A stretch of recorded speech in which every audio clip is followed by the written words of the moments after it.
ഇന്ന് തന്നെ ഡൗൺലോഡ് ചെയ്യൂ. കാണൂ നിങ്ങളുടെ ഫേവറേറ്റ് ഷോസ്.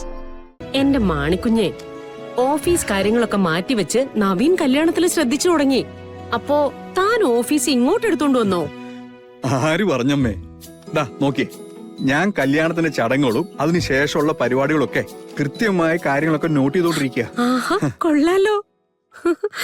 ഓഡിറ്റോറിയത്തിലെ കാര്യങ്ങള്, അത് കഴിഞ്ഞ ഇവിടെ ഗ്രഹപ്രവേശത്തിന്റെ കാര്യങ്ങള്, അത് കഴിഞ്ഞുള്ള ചടങ്ങുകള് എല്ലാം കൃത്യമായി ലിസ്റ്റ് ഇട്ടിട്ടുണ്ട്.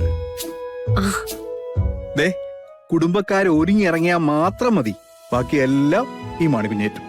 ഇത്രയും ഞാൻ പ്രതീക്ഷിച്ചില്ല കേട്ടോ. അതെ, ഓഫീസിലെത്തുമ്പോ നവീൻ സാറിന്റെ ബോസാ. പക്ഷേ എന്റെ മനസ്സില് നവീൻ സാറ് എന്റെ അനുജൻ തന്നെയാ.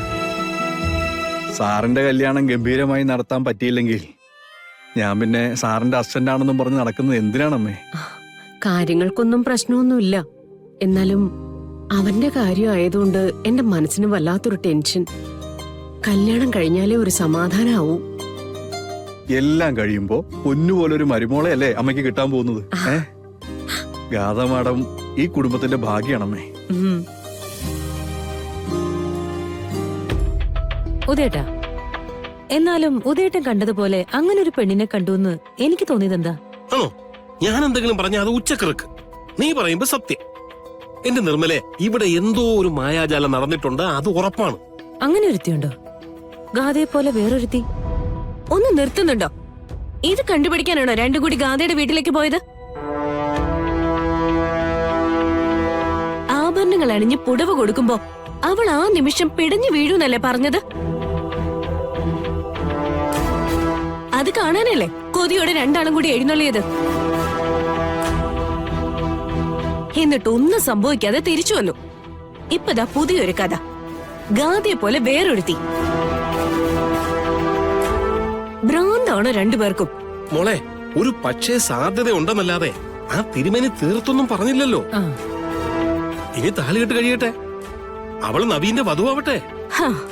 അത് കഴിയുമ്പോ ഒന്നും സംഭവിച്ചില്ല എങ്കിൽ ഇനി അവര് ജീവിക്കട്ടെ, അവർക്ക് കുഞ്ഞുങ്ങൾ പിറക്കട്ടെ, നീ സമാധാനായിട്ടിരുന്നോ എന്നോട് പറഞ്ഞാ മതിയല്ലോ. അല്ല, അമ്മയ്ക്കൊന്നും പറയാനില്ലേ?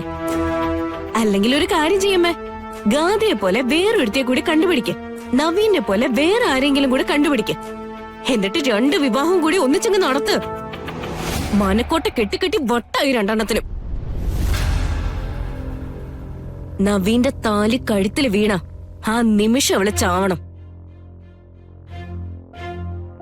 അല്ലാതെ അവള് നവീനോടൊപ്പം ചേർന്ന് ഒരു നിമിഷം പോലും ജീവിക്കുന്നത് കണ്ടു നിൽക്കാൻ എന്നെ കൊണ്ട് പറ്റില്ല. അതിനുള്ള കാര്യങ്ങൾ ചെയ്തേ പറ്റൂ. നിന്റെ കണ്ണുനീരിന് അമ്മ വില തരാതിരിക്കില്ല. എന്താ ഇനി നീ ചെയ്യാൻ പോകുന്നത്? അതിപ്പോ നിങ്ങളാരും അറിയണ്ട. പറയാനുള്ളതല്ല, പ്രവർത്തിച്ച് കാണിക്കാനുള്ളതാ. നിർമ്മലെ, ജാതകപ്രകാരം ഗാഥയ്ക്ക് ചാകാനുള്ള വിധിയുണ്ട്. പക്ഷെ നീയായിട്ട് സ്വന്തം മോൾക്ക് അങ്ങനെ ഒരു വിധി എരന്ന് വാങ്ങിക്കരുത്. പഴയ അനുഭവങ്ങൾ വെച്ച് ഞാൻ പറഞ്ഞതേ ഉള്ളൂ. ചില കാര്യങ്ങൾ പിഴച്ചോന്ന് ഞാനും സമ്മതിക്കുന്നു. അതുകൊണ്ട് ഇനിയുള്ള കാര്യങ്ങൾ രഹസ്യമായി വെക്കാൻ തന്നെ ഞാൻ തീരുമാനിച്ചു. എന്നെ വിശ്വസിക്കുന്നവർക്ക് വിശ്വസിക്കാം, അല്ലാത്തവർക്ക് സ്വന്തം ഇഷ്ടപ്രകാരം എന്താന്ന് വെച്ചാ ചെയ്യാം. നിന്നോട് കൂടി ചേർത്തിട്ടാ ഞാനിത് പറയുന്നത്.